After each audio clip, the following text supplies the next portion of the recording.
بسم الله الرحمن الرحيم كنت وعنا وناكسن إذا الكيمبا أصحابتنا كحرم بيت كينا بردوين سيتي ميربا جوكتان وإن سلامينا كنا سودو هذا برنامج حنا أورنتي أنا وهذا دونو تاريخها الدنيا العالم إيو dadka dunida ugu saameynta badan qodobkan waxaan ku dul istaagi doonaa ama aan ku gorfayn doonaa anaga waliba soo koobayna taariikh madaxweyne ka mid ah madaxweynayaasha dunida ugu saameynta badan oo ahaan jiray oo nolosha ka soo bilaabay in wadooyinka wadankiisa ama magaaladaas uu deganaa wuxuu ku iibin jiray madaxweynahan rootiga iyo biyaha wuxuu ka soo jeedaa reer faqri ah oo sabool ah ayuu ka soo jeeday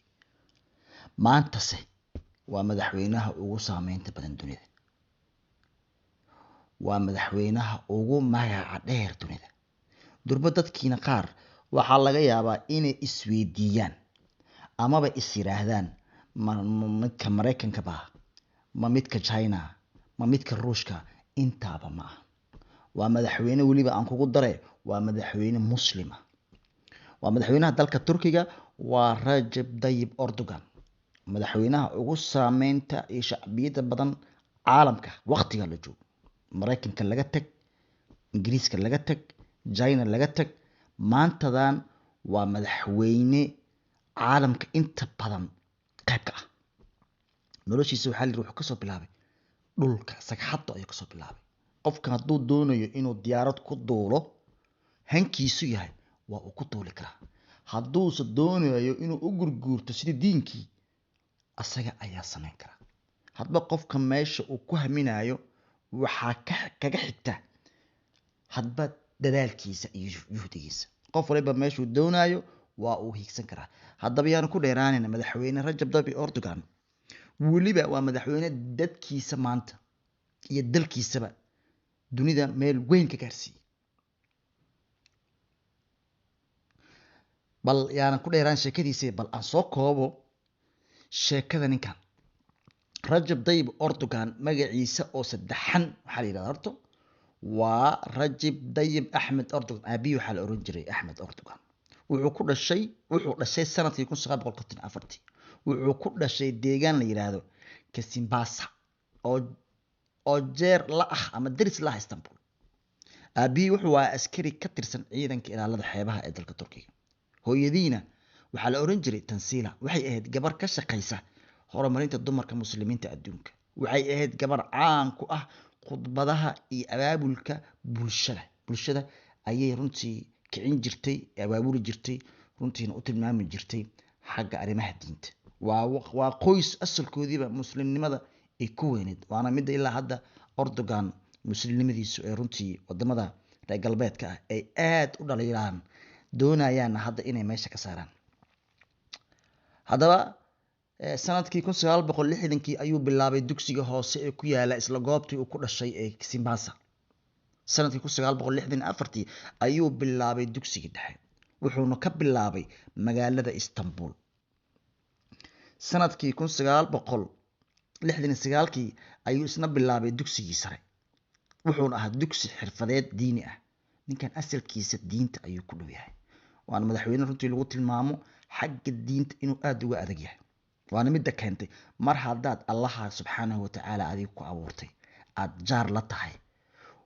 adeecsan tahay diintiisana aad xafidayso alla wuu ku xafidayaa waana sababta ninkan inta meel ee laga soo abaabulay mishimo iyo dhibaatooyin asaga u gaar ah in lagu sameeyo la rabay waa mid alla subxaanahu wa tacaala uu ka difaacay 1974 ayuu galay jaamacad ku taala dalka Turkiga wuxuu bilaabay inuu barto dhaqaalaha iyo ganacsiga markii uu jaamacadda ku jiray wuxuu ahaa xariif kubadda cagtana waa ciyaari jiray ninkan waxa kale oo gudoomiye ku-xigeenka uu ka ahaa ururka ardayda jaamacadda inuu wax soo hogaamiyo meel hoos ayuu ninkan ka soo bilaabay sanadkii 1938 ayuu guursaday xaaskiisa Imena Gulbarn waxay ku kulmeen shir caalami ah oo ka qayb galay waxaana halkaasi ka bilaabmay xiriirkooda jacayl xagga jacaylkana odaga waxaa la yiri waxbaa lagu sheegaa wuu yaqaanaa baa la yiri sanadkii 1939 ayuu dhamaystay jaamacaddii wuxuuna bilaabay shaqadiisii ugu horeysay ee ahayd gudoomiyaha xisbiga islaamiga ee qaranka garabka dhalinyarada islaamnimada ayuu ka soo galay dowladda weliba dhanka dhalinyarada la leeyahay 1980kii waxaa dalka Turkiga ka dhacay inqilaab military waqtigaas wuxuu xubin ka ahaa xisbiga daryeelka islaamka sanadkii 1984 wuxuu noqday gudoomiye degmo isagoo matalaya xisbiga daryeelka dhalinyarada sanadkii 1985 wuxuu u dalaacay gudoomiyaha degmada ugu weyn Istanbul isagoo xilkani hayay ilaa sanadkii 1989 muddo 4 sano ah ayuu ninkan gudoomiye ka Istanbul sanadkii 1991 waxaa loo doortay xubin baarlamaan laakiin waa laga hor istaagay inuu kursigaasi ku fadhiisto waxaana ka mamnuucday maxkamadda sare ee dalka Turkiga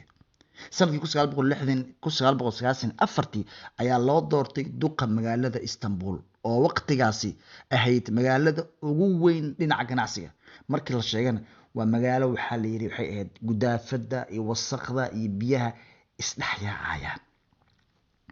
1990 laakiin waxbuu ka bedelay magaaladaasi markuu asaga gacanta ku qabtay korbu u soo qaaday wasaqdii magaalada ka saaray biyihii bulaacadi marka aad doonayso ama shaqada aad qabanayso ee daacad ka tahay ama ee dhabka tahay dabcan wax waad qaban kartaa dadkaaga inaad u qidmeyso daacada madaxda waliba Soomaalida haday ninkani ku dayan lahayn wax badan ugu dayan lahayn waxaad moodaa in maanta waxyaabo badan oo isdhaxyaacaya inaysan dhicin sanadkii 2001 ayuu aasaasay xisbiga cadaaladda iyo horumarinta waa mid ka hadda dalka Turkiga maamula oo markii la soo gaabay loo yaqaan AKP sanadkii 2002 ayuu xisbiga cadaaladda iyo horumarinta ku guuleystay 3 meelood meel kuraasta baarlamaanka una dhiganta 34% maanta hadda ogow aqlabiyada baarlamaanka si haysto sanadkii 2002 dabiaqadiisi ayay maxkamadda sare laashay jiritaanka doorashadii baarlamaanka ee sanadkaas